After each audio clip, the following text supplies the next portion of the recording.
We're in the second to last week of the summer Q&A series I mentioned earlier.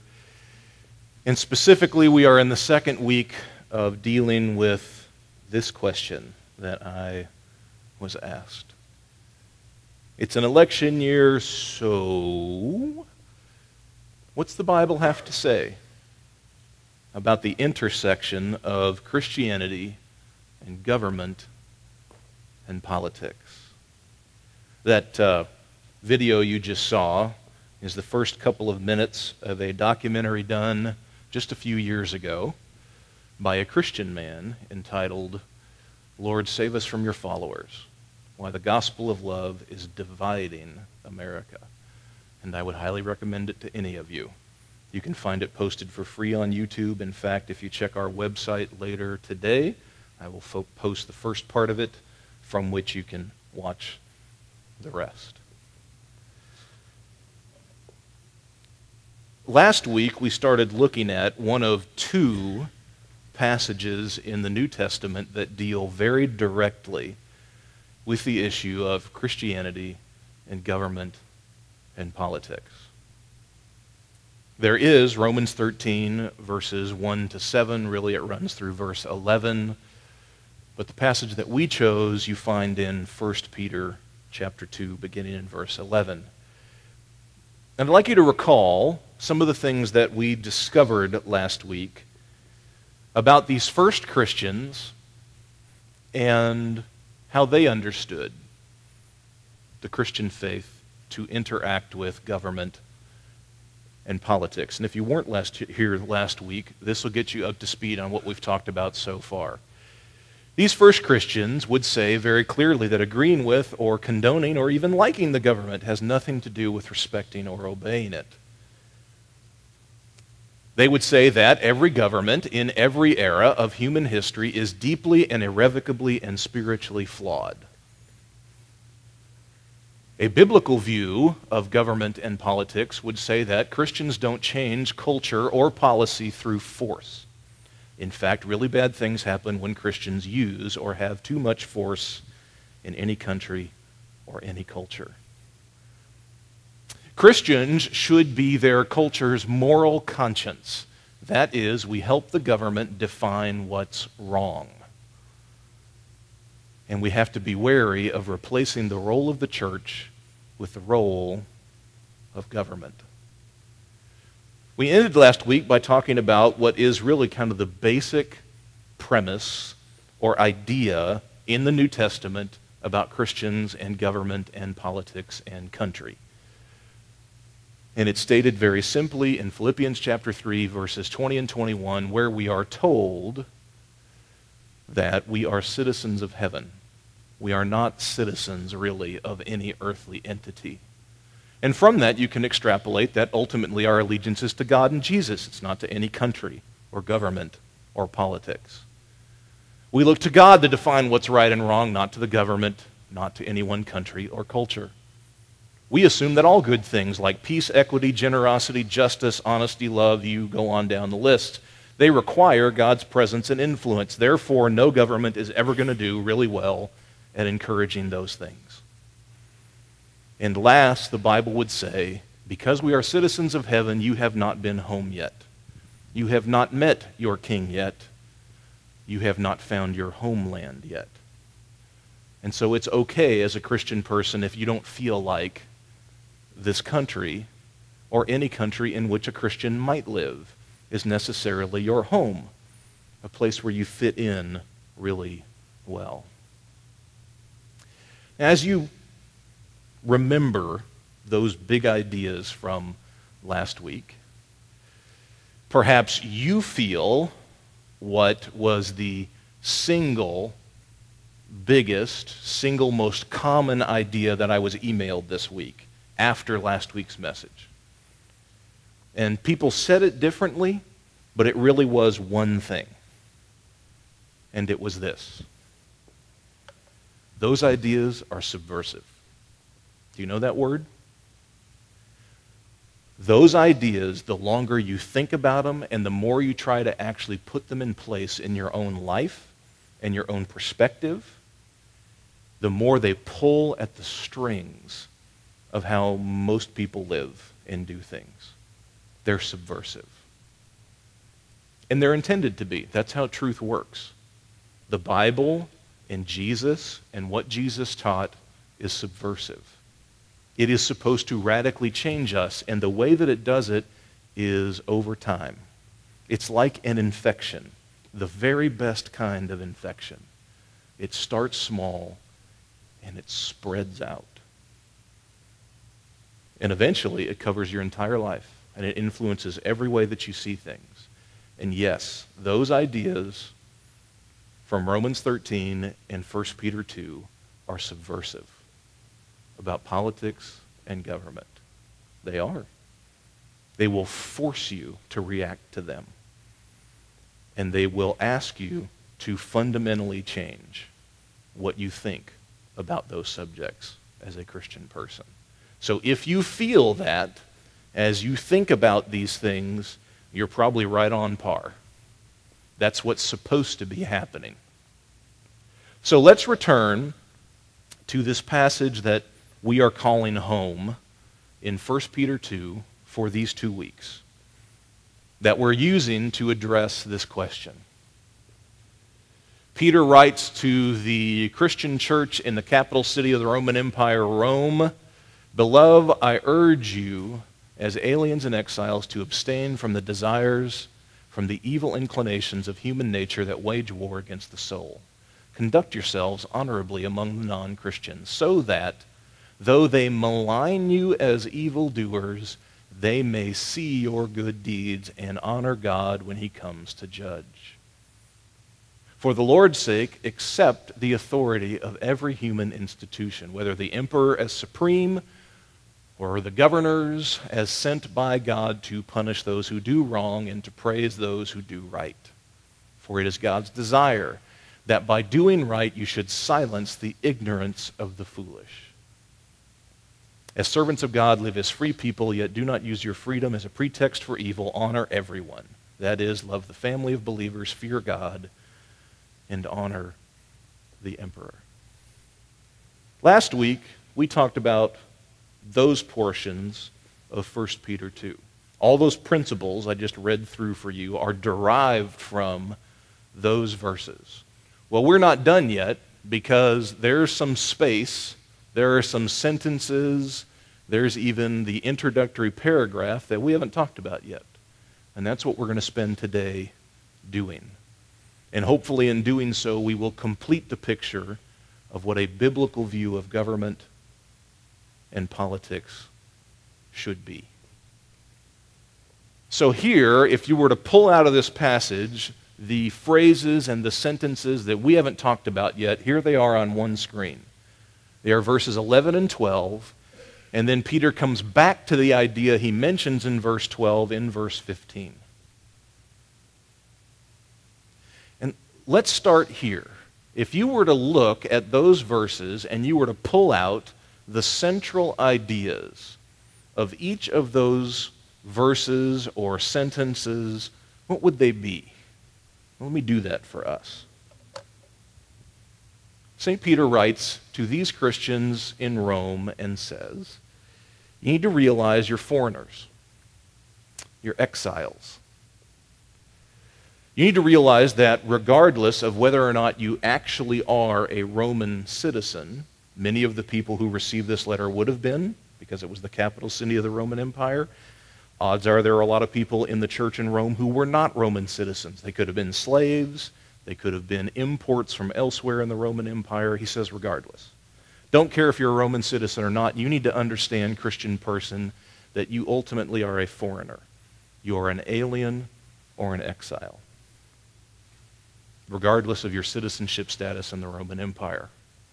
And then he lands on what really is one idea, and he says it 3 times.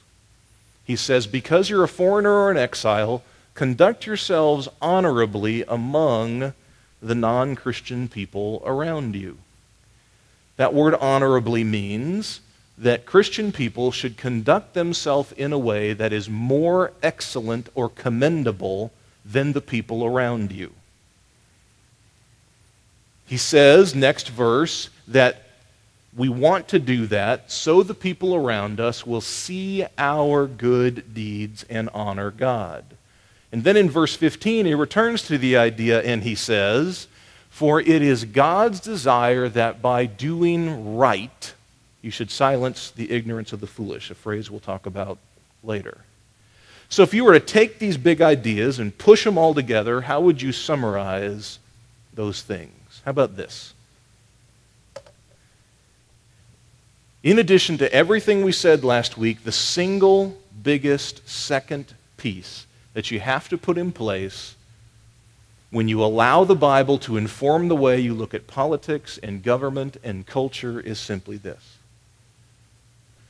Among our or their fellow countrymen, Christians should stand out. Specifically, we or they live a strange kind of goodness that will seem both odd and appealing, and ultimately is only attributable to God. Foreigners. Even if you're a 4th, 5th, 6th, 7th, 8th generation American, just like for those Christians back then, we should seem like foreigners. You ever been around foreigners? My wife and I had the privilege a couple of years ago of going to Israel. And one of the things we did in Israel is we went to the place of Jesus' baptism in Galilee. And it's kind of now I'm sure Jesus wouldn't like it a whole lot. It's very much a tourist trap. I can imagine him turning tables over and fashioning a whip and driving people out of there, frankly. But you go because we actually know it's kind of the place where Jesus was baptized, etc. And while we were there, like so many of the touring groups do, you had the opportunity to be baptized in the river, in the Jordan River, where Jesus was baptized. And so our group was kind of milling around, waiting our turn to do that. And I noticed that kind of, maybe about 20 yards away from our group, there was a Russian or Greek Orthodox priest or father. If you've ever seen one of these guys, there is no more austere, intimidating-looking a person than an Orthodox father. They wear all black from their neck to their ankles. And they usually have a very heavy, ornate cross on. They usually have a black hat of some variety on. And they always have these long black and gray beards. They look like what a pirate would look like if he became a Christian or a monk, I guess. So there this guy stands with his congregation, I'm assuming, and they're speaking some language that I don't understand. And all of a sudden, it's their turn to go down and be baptized. And the 30 or 40 people around him, young and old, male and female, strip right in public. And they put on their bathing suits and they proceed to be baptized. And all of us Americans are just floored. We're like, hey, I've seen baptism in churches. That's not what we do when we baptize people in churches. Yeah, bizarre. I didn't understand. Foreigners, right? I'm pretty sure you can figure out what foreigners are like and how odd they seem just based on what you put on your French fries. If you're from Belgium, you put mayonnaise on your French fries. If you're from England, you put malt vinegar on your French fries. If you're from that very foreign land of Canada, you put gravy on your French fries. If you go to the Tomahawk Diner in Vancouver, British Columbia, you actually put seafood gravy on your French fries, and it's very good. If you go south of the border, they call them papitos, and they put, usually, salsa on their French fries. And if you're from where I'm from, New Mexico, you put red or green chili and cheese on your French fries. Weird. Well, see, Christians are foreigners. We are innately, by our nature, foreigners, even within the cultures that we live. This is how it should seem. So in the first century, you had Roman people, you had Jewish people, you had Roman slaves who really didn't have a culture of their own, you had Roman citizens, you had non-Roman citizens, and then you had Christian people who were these odd ducks in the world. In our day and time, you have American people. And then you have Christian people. And they shouldn't look the same. Because we're foreigners, we're exiles, we're aliens. We're different. We're supposed to be different. We're supposed to stand out the way that somebody dumping gallons of mayonnaise on their french fries at McDonald's should stand out. One of the most influential books in the last 30 years on the subject of religion and politics, specifically Christianity and politics, are written by two guys at Duke Divinity School, Stanley Hauerwas and William Willimon. And they very insightfully note in their book, Resident Aliens, that you should always be concerned as a Christian person in this country when the agenda or the talking points of the political right and the Christian right look the same. Or the agenda and the talking points of the political left and the Christian left look the same. You should always worry when you cannot tell the difference between the political parties and Christianity. You should always fear that. Because we're foreigners, we're exiles, we're different, and we're supposed to be different. We should stand out. Now, let's talk a little more about how. Peter actually helps you. If you look at those verses, he gives you a specific way that Christians are supposed to stand out as distinct or different or like people who put mayonnaise on french fries in their culture. You see it? It's right there. We are people as foreigners or exiles or aliens who among all people will seek to, quote, abstain from the desires of the evil inclinations of human nature that wage war against the soul. We of all people, because we're these odd ducks, these peculiar folk in the world, one of the chief ways that we stand out is that we are willing to call a spade, and we are willing to stand against what comes natural to human beings. And we are willing to say that's not the best way, that's not the right way, there is a better way. Because individuals, but not just individuals, societies in general, cultures in general, tend to be run by the lesser angels of human nature, as Abraham Lincoln called it. Let me give you some examples. From a biblical perspective, what are some of the things that are true of human nature and that are probably diseased about it, or evil about it, or destructive about it?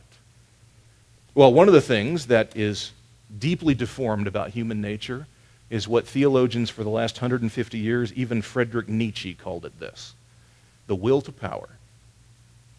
There are two kinds of people in the world. There are those with power, and there are those who want it. And everybody, to one degree or another, fits one of those categories. In their family life, but in a broader scale, in their workplace, in a broader scale yet, in their country, and in their politics. There are those with power, and there are those who want it, and who usually will do anything to get it. Yet we're willing as Christian people to say, that's human nature, and there's a better way. There's a Christian way. That is not how Christian people do things. How can you not look at the state of American politics in 2012 and not think that the entire thing, or maybe, if you're optimistic, 90% of it, is driven by that simple choice? There are those in power, and there are those who desperately want it. And they can't get along. There's a better way. Greg Boyd, in his book that I've recommended to you on the RT website and Facebook page, would say you have to understand, as a Christian person, you don't conduct yourself in a power over kind of way. You conduct yourself in a power under kind of way. And we're the only people in the world who work that way. Jesus said in Matthew 18 that we should never conduct ourselves the way that we watch the Gentile rulers doing it. We don't ever lord it over people. What we do is we serve people. And the greatest Christian people are those who sacrifice themselves, and they come alongside or come under people and serve people. That's how we change culture. That's how we change people. That's how lives are changed. That's what we do. We are not will to power people. Ever. That's just not what we do. because we follow Jesus, and Jesus was not that kind of leader. See that? What else what kind of innate, natural human impulses drive cultures? Not just lives, but cultures. How about this one? This is a typically American phenomenon. If you have a felt need, it needs to be met. Right? If you want it, you need to have it. And this can be, see, Andy warned me I was going to do that too. See, the note to self, whenever Andy tells you something, she's always right. Back on point. Okay, so in America, we have this innate, culturally inbred idea that if you have a need, it needs to be met. Really? I'd like you to show me that in the Bible. Where does the Bible endorse that idea? We had the sexual revolution in the 60s, so that now if you have a sexual impulse, you can meet it. This is the American way. We have an entire advertising industry that is worth hundreds of billions of dollars a year that is simply about convincing you that your car that is not quite new enough or your phone that is not quite new enough is not adequate. Really? How is that biblical? I don't get it. We of all people say, no, see, there's more to it than this. My felt needs aren't always right, for starters. And so I have to work hard at controlling or honing them. This is a Christian view of desire. And maybe, just maybe, I need to go without a little more so the guy next to me can have a little more. This is the Christian perspective. This is not about politics. This is about how Christians are foreigners within their own cultures. You see this? Oh, the list goes on. The list goes on. It is innate.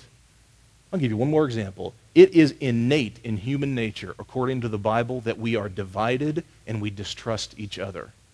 That, by the way, may well stand at the heart of what the entire episode in Genesis chapter 3 is about. When Adam and Eve fall from the grace of Eden and the human race right along with them. It is about division and it is about distrust. And as human beings, that's who we are.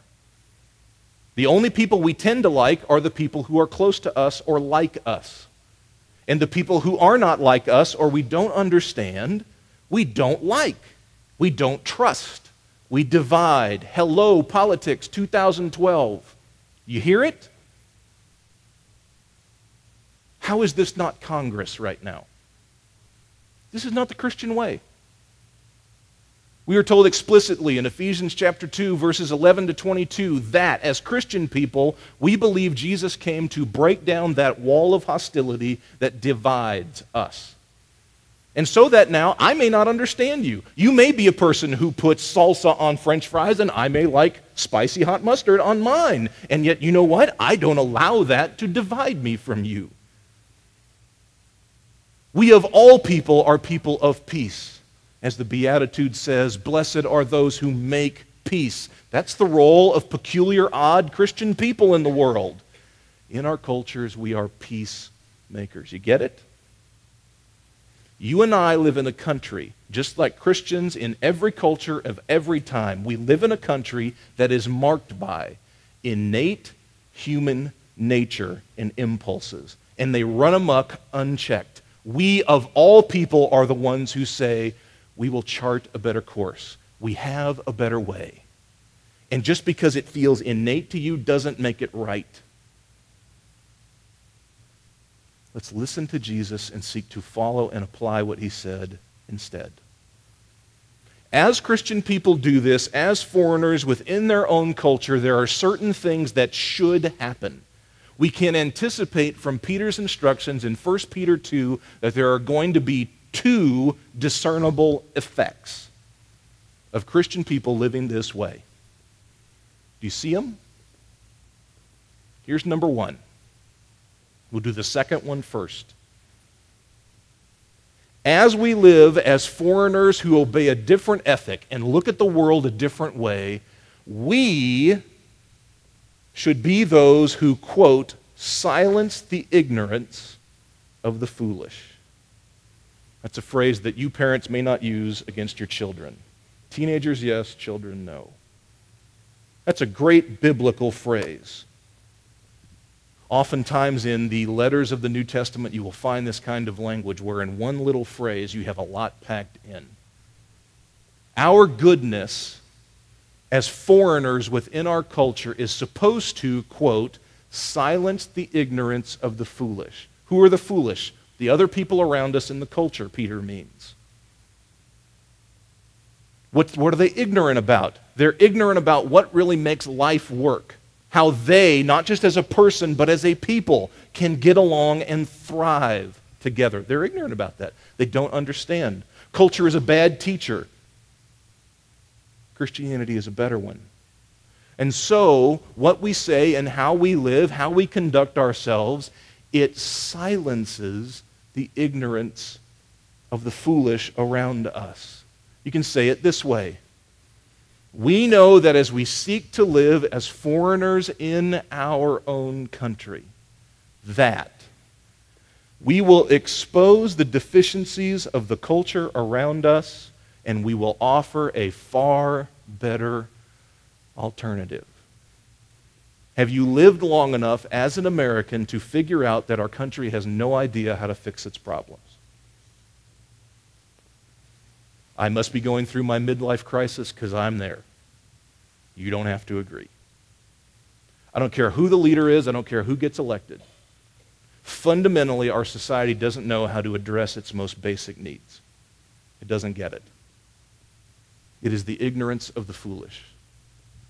And the more they disagree and are divided from one another, the more they scream at one another, and the higher the ratings go for cable television news programs. They don't get it. And Christianity should, as this minority distinct voice, chart a very different way. You ever thought about all the things that your culture teaches you that you take for granted? Things that you assume are right, but you maybe should want to back up and reevaluate based on your faith, not on your country. Let me give you some examples. Let's talk economics for a moment. Why is the minimum wage the minimum wage? If you're a Christian business owner, do you think you have to pay the minimum wage? Right? You have to. You can't be a total cheapskate and pay them less than that. Why do you? It's called the minimum wage, not the maximum wage. You could pay them more. Right? How about your employees, instead of leaving their retirement in the hands of the completely, apparently unreliable Social Security and Medicare, why don't you figure out a way to invest in their retirement and their well-being long term? I'm picking on economics because, frankly, I'm more interested personally in economics than politics. But I've also seen this firsthand. I am the son of a farmer who took his father's business from a small business and made it by the time of his retirement into a fairly large business. And I've seen my father live in his business life by his Christian ethics, not by what his country said he had to do. Let me explain. Half of my dad's workers on his farm were immigrants, not from Mexico or south of the border, from Laos and Cambodia. Most of them came to this country and didn't understand English. And my dad very purposely, as a Christian man, hired those immigrants. He took it upon himself that 3 or 4 times a week they would meet together over lunch and he'd teach them English. This was not part of the contract. This was not part of what the government said he had to do. He just did it because he's a Christian man. He wants them to thrive in this country. He always paid them better than they would be paid for the same job someplace else, which meant in the end that, you know what, as a Christian business owner, he made less money, and he was okay with that. You know how much he practiced that? When my dad sold the business 10 years ago for several $1 million, no, he didn't get it all. My granddad got most of it. When he sold the business for several $1 million, he instituted a profit-sharing program so that upon the sale of the business, all of the employees would get part of the profit of the sale. The Cambodian immigrant who came to this country, not speaking English, when my dad's company was sold, got $500,000. Changed his life. He now owns his own business. He now owns his own home. All because my dad was a Christian first. He's probably an American businessman second. He obviously was a good businessman. He made it grow and it thrived and everything like that. But his Christian ethics drove what he did. I hope you can see, and I used a personal example because I don't usually use personal examples. I just happen to have a front row seat for it, and obviously it'll changed me forever. Maybe you know examples like that too. The issue is that there are many things that face our country and the people in it, from economics to medical care and on down the line. And I'm telling you, I don't know that culture is going to come up with a solution that works. But I know that as Christian people, who are really the mayonnaise on French fry people in America, the foreigners in America, our ethics, our values, our way of looking at things can influence the way that we live and we care for each other and those we come in contact with. We can offer better solutions. In fact, this is what we're supposed to be doing. That's not the end of it, though. Do you see in these verses about Christians living as those who are foreigners but seek to live a more excellent kind of life in their country? Do you see the other effect that we should anticipate? Well, it occurs a little earlier in that first paragraph. We need to understand that as we conduct ourselves honorably among non-Christians, that we will be maligned as evil doers. That is almost impossible to believe. That a group of people who were trying to live by the ethics of Jesus would be maligned as evil doers. Really? Well, let me back up one step and help you figure out how this happened to the first Christians to whom this was written. And then maybe you'll begin to see. The first Christians were always maligned because they were crossing social and cultural boundaries that everyone else thought were rigid and should never be crossed. Like, slaves and masters should never go to the same church, they should never be treated the same, etc. Women should not have the same rights as men. Women should not be seen as spiritual or Christian equals in that culture. And Christians always, following in the footsteps of Jesus, ran afoul of those rigid cultural barriers. And they got in trouble for it. Christians, whenever Christianity, you can see this over the course of the history of the first church recorded in the book of Acts. Whenever Christianity showed up in one of these towns in the Roman Empire, one of the things that would happen is the resident religion in the town, usually associated with the temple, started to lose business, and they didn't like it. In fact, Paul was whipped, beaten, imprisoned several times over, run out of town several times over, simply because the native religion was going out of business because Christians showed up. They got in tons of trouble for it. And the big one was when Caesar decided that he was God, and you had to swear allegiance to Caesar above and beyond any other name or person or entity. Christians said, we can't do that. And this is where they were tossed into the Colosseum and eaten by lions. This is where they were burned at the stake along Roman roads. And this would happen several times over the course of the history of the early church, from 60 A.D. all the way until about 250 A.D. These are the things that cost Christians their lives because we'd rather be Christians than we'd rather be Bulgarians or Bolivians or Americans. We'd rather live like a Christian than we would a Hungarian or an Albanian or an American. And you can expect that if you begin to live your life and make your decisions like a Christian person, and you begin to challenge some of these deeply ingrained cultural assumptions that we have, you're going to pay for it. Remember the guy, Greg Boyd, I mentioned last week, who preached on this subject? And because he chose very simply not to take a political side, he lost 20% of his church, 1,000 people. His paycheck got cut. Friends of his who were on staff lost their job simply because he was willing to tell the truth and not pick sides. But that's the least of it. Just take that last idea. The thing that Christians got in trouble for the most over their first few centuries, that we are unwilling to give our wholesale allegiance to anything but Jesus and God. That when Caesar asks for it, we won't do it. That's tough. What are the gods of our culture? What do people sell their souls for, day in, day out, year in, year out? They sell their souls for a better education so they can make more money. Really? Yeah, Christians shouldn't do that. You should not give the best of your life to that end. If you want to do that, fantastic. It better not be your God.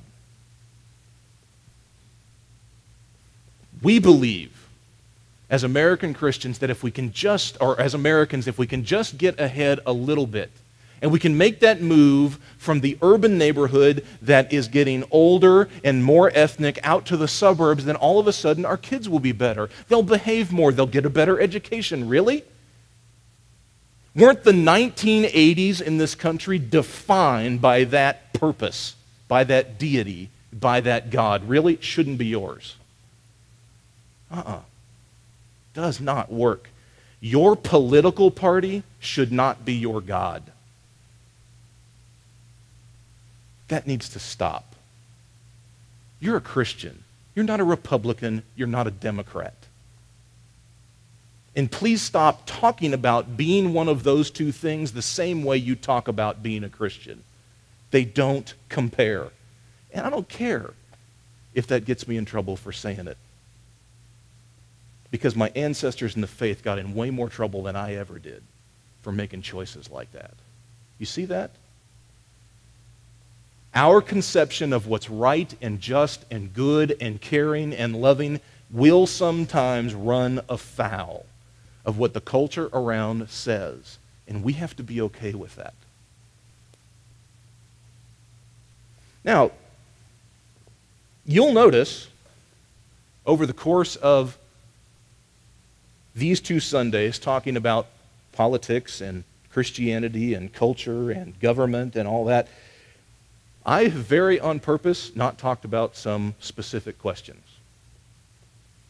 And that's because I'd really rather get out the key ideas that the Bible talks about and let them begin to do their work among you.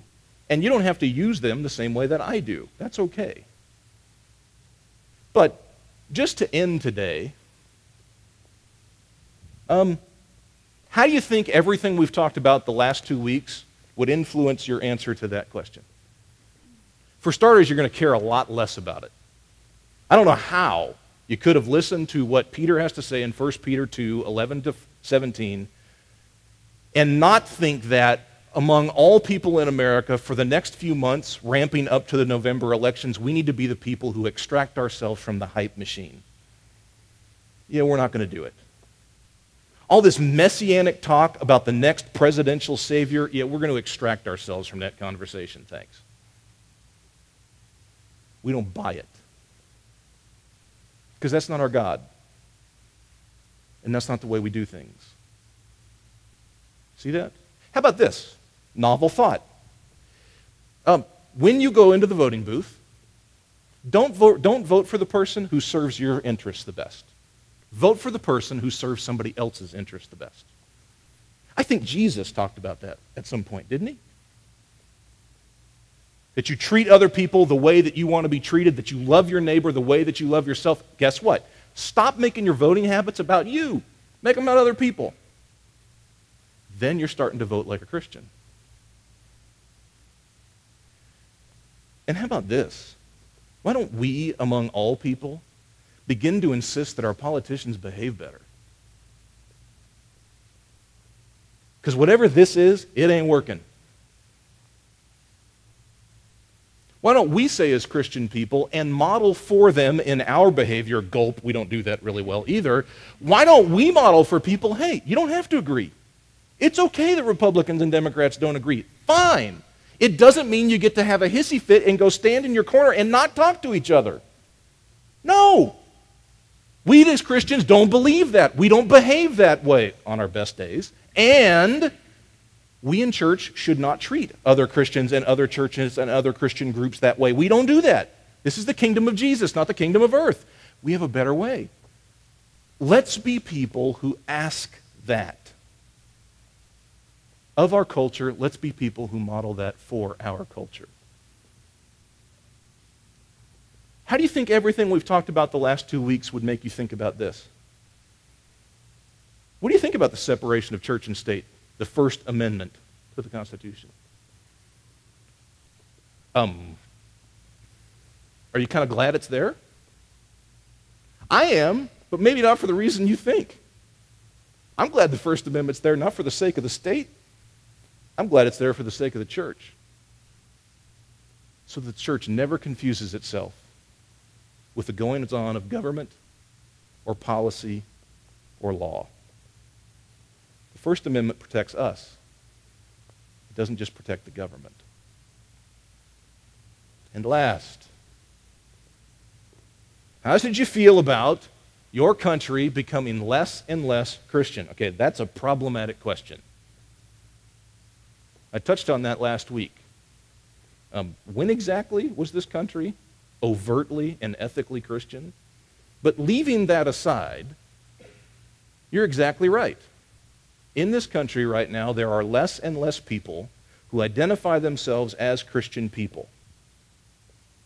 How do you think the last 2 weeks should influence your answer or perspective on this question? How about this? Non-Christian people, the most anti-Christian people, shouldn't feel like Christians are a threat. Can we all agree to that? They don't have to like us. They don't have to like my perspective on things. They don't have to like Jesus and what Jesus said. That's okay. I'm a Christian. They're not. But they shouldn't feel like I'm a threat. And that I am trying to get for myself or for my people things that I don't want to get for them. They should not feel like I'm a threat. You see that? Something's gone off the rails if the rest of culture looks at Christianity and says, we feel threatened by you. Not, we think you're a little weird, but we're definitely blessed that you are a part of our culture and our country, and you in fact are one of the forces, one of the singular forces inside our country that makes it better for all people. This is what Christians should do. This is how we should affect America. What do you think about that? At the end of this message, the second of two, why don't you finish today like we did last week? And why don't you spend a few minutes talking to God about some of these radical, revolutionary, subversive ideas that Peter had about how Christians should live within their culture. And allow God to work with you as you begin to change the way you look at who we are in this country of ours. Would you take a few minutes and pray?